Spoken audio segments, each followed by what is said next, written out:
ఎట్లా ఇది ఇప్పుడు మనందరం యూట్యూబ్‌లో ఉన్నందుకు బాధపడాలో, సిగ్గుపడాలో నాకైతే అర్థం కావట్లేదు.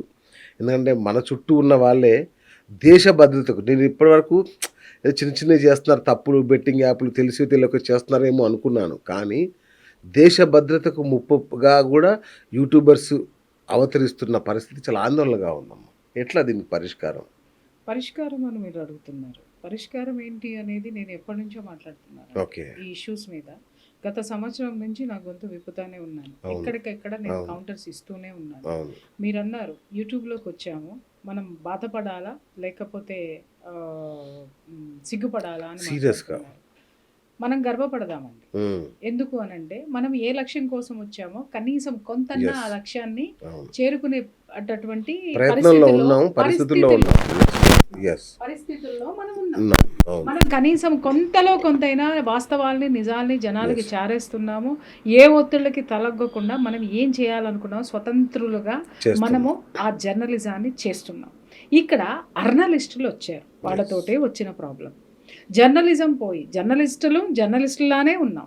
అర్నలిస్టులొచ్చి వాళ్ళు జర్నలిజం అనేటటువంటి ముసుగేసుకొని జర్నలిస్టులనో, అనలిస్టులనో లేతే యూట్యూబర్స్ అనో ఏదో ఒక ట్యాగ్ తగిలించుకొని మీడియాలోకి వచ్చారు. అవును. అసలు యాక్చువల్‌గా యూట్యూబ్‌లో జర్నలిజం అనేది మనం పెట్టాం కానీ, యూట్యూబ్‌ని నానా విధాలుగా వాడుకునేటటువంటి వాళ్ళు ఉన్నారు. అవును. ఇవాళ మనం డిజిటల్ మీడియా అనేటటువంటిది ఏదో మనం సంస్కరించడం కోసం ఉంది అని అనుకోవడం అనేది ఇక్కడ తప్పు. ఓకే. ఎందుకంటే దానికేం నార్మ్స్ లేవు. ఇప్పుడు ఎలక్ట్రానిక్ కరెక్ట్. మీడియా ఉందండి. ఇప్పుడు మనం ఒక సాటిలైట్ పెట్టాలి, ఎలక్ట్రానిక్ మీడియా నడపాలి అనంటే దానికి గైడ్‌లైన్స్ ఉన్నాయి. చాలా. అలాగే ప్రెస్ మీడియాకి గైడ్‌లైన్స్ ఉన్నాయి.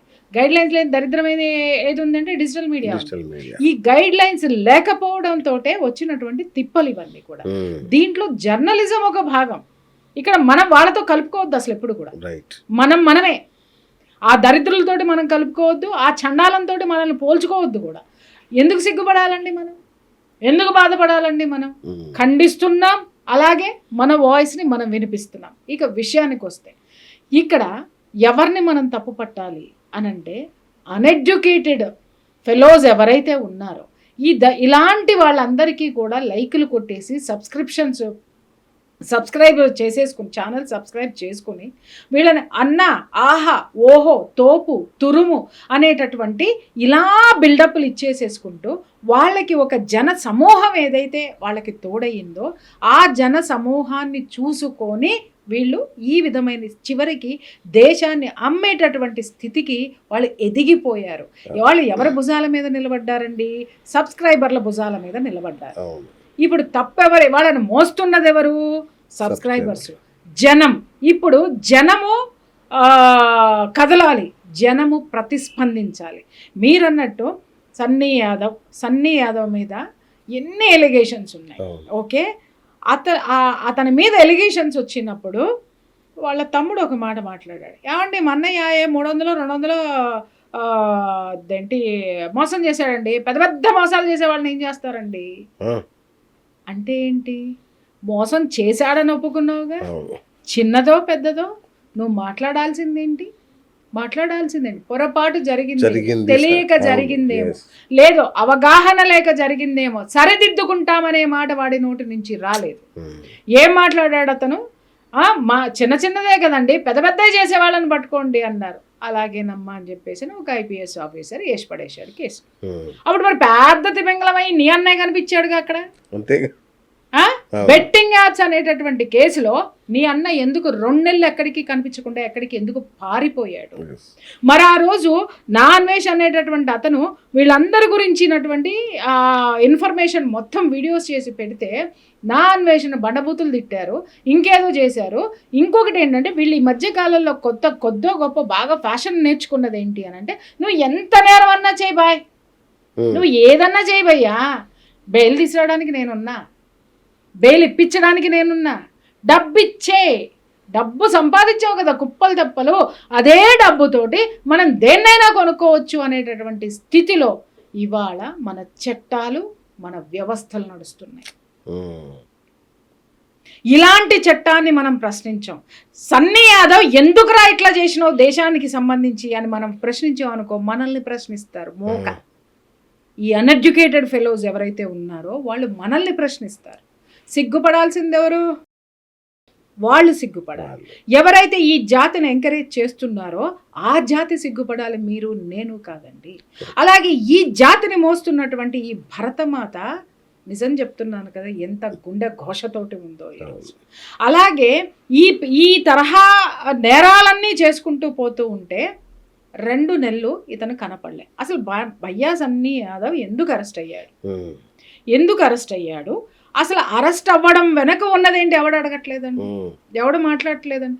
మాట్లాడినా ఎవరు చూడట్లేదండి. మాట్లాడేదంతా ఏంటి? కిందంతా నేను చూశాను, అతను మాట్లాడినటువంటి విషయాలన్నిటిలోనూ చూశాను. అరే వాడు సంపాదించుకుంటున్నాడని వాడి మీద పడి ఏడుస్తున్నారా? వాడు ఇంకొకటిరా, ఏరా ఎప్పుడైనా సరే భరతమాత జెండా మోసావురా బే నువ్వు? ఏ రోజైనా ఆ బోర్డర్ని కాపాడటానికి ఆ గన్ను నీ భుజం మీద మోసావురా? వాళ్ళు మోస్తున్నారా దేశాన్ని, భ్రష్టు పట్టిస్తున్న జాతికి చెప్తున్నాను నేను. ఈ జాతి ఎవరిని మోస్తుంది? ఇలాంటి దేశాన్ని అమ్మేసేటటువంటి గజ దొంగల్ని మోస్తుంది.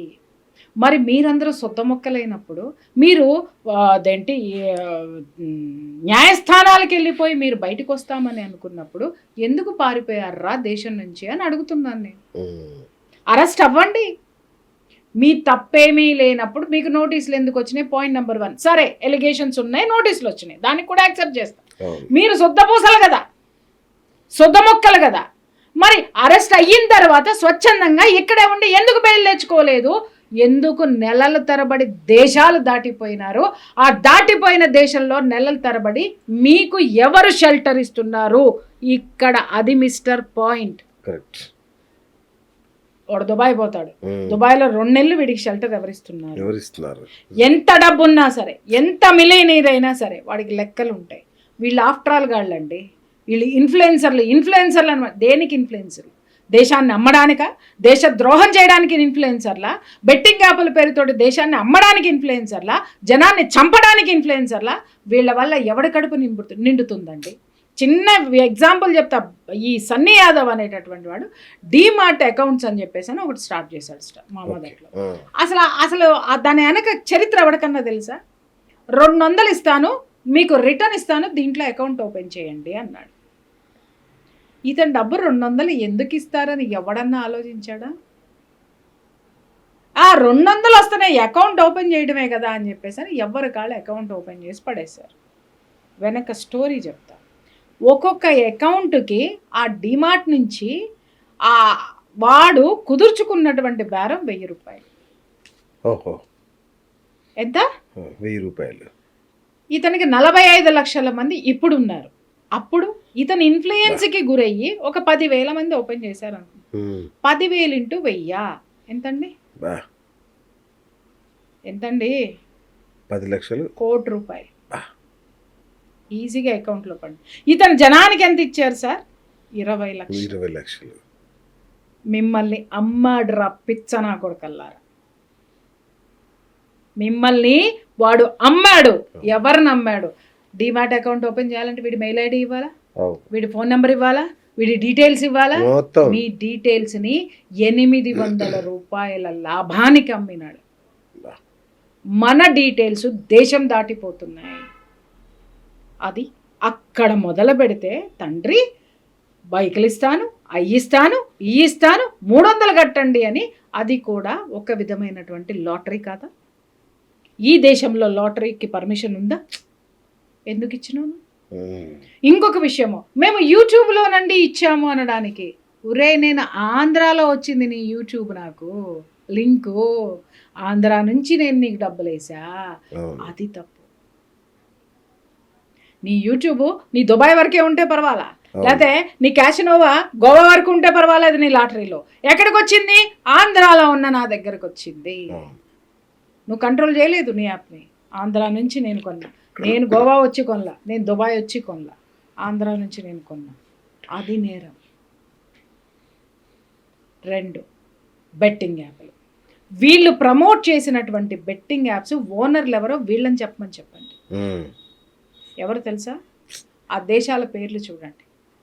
ఆ దేశాలు మొత్తం ముస్లిం కంట్రీస్. అక్కడ మొత్తం టెర్రరిజం, అసలు ఉనికి లేనటువంటి దేశాల పేర్లు అవి.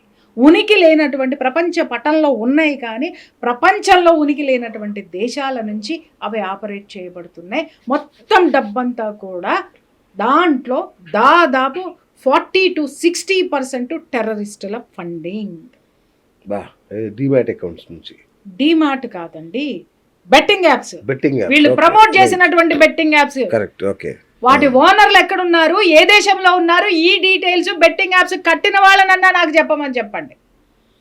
వాడికి తెలియదు, వీడు చెప్పాడు. వీడు దేశాన్ని అమ్మలేదా అండి? ఎన్ని వందల కోట్లు టెర్రరిస్టుల పాకెట్లోకి వెళ్ళినాయి. ఇంకొక తప్పు, మన పెహల్గాం సంఘటన జరిగి ఎంతకాలం అయిందండి? ఏ డేట్ జరిగింది? 22nd జరిగింది. April 22nd. ఓకే. మన సార్ ఎక్కడున్నాడు సార్ అప్పుడు? పాకిస్తాన్లోనే. తిరిగి ఎప్పుడు వచ్చాడు sir? April 30th or 31st bail వచ్చింది, ఇండియా వచ్చాడు.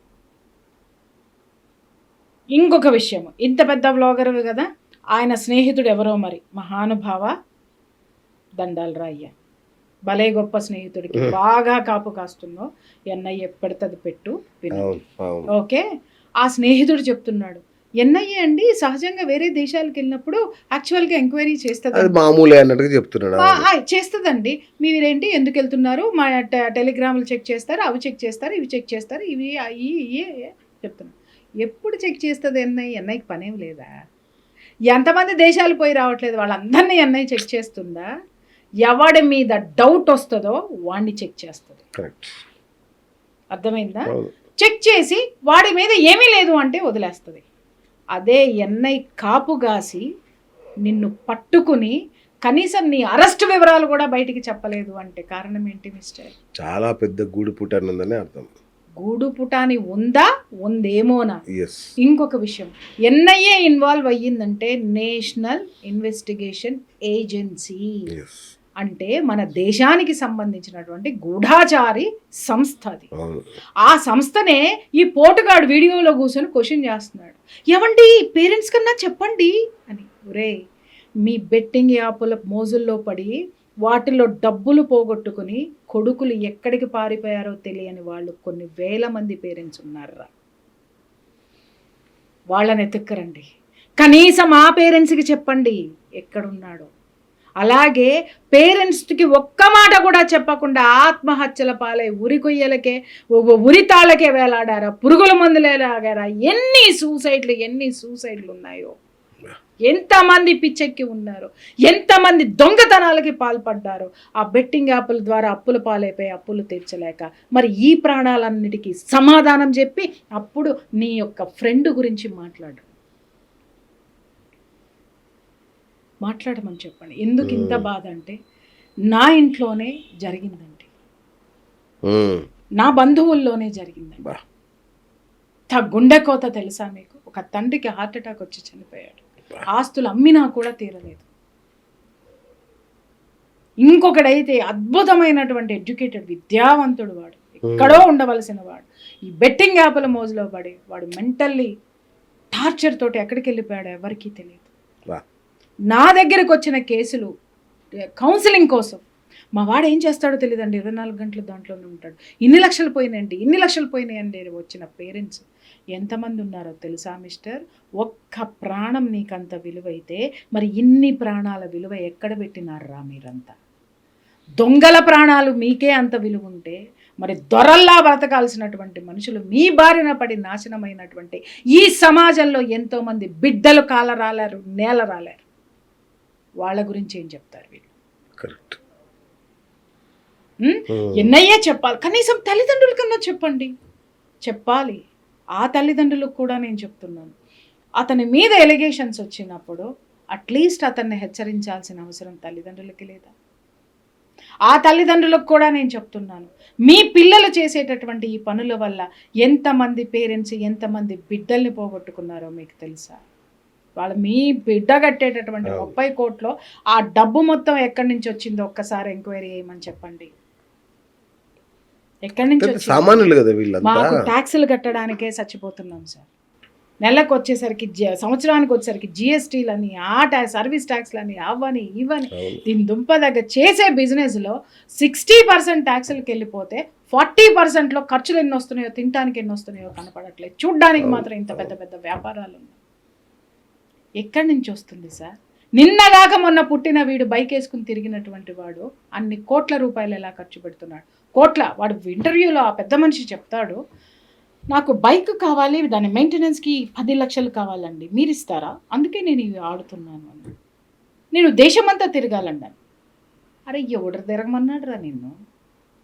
ఎవడు తిరగమన్నాడు? నీ దురద కోసం నువ్వు తిరుగుతున్నావు. దానివల్ల దేశానికి అంట మరి ఎక్కడికైనా సరే వేరే దేశం వెళ్ళినప్పుడు బైక్ చూడంగానే అరే తెలంగాణ బైక్ అనుకుంటారు అని అంటే తెచ్చోడా, తెలంగాణ నుంచి విదేశాల నుంచి బోల్డ్ బైకులు దిగుమతి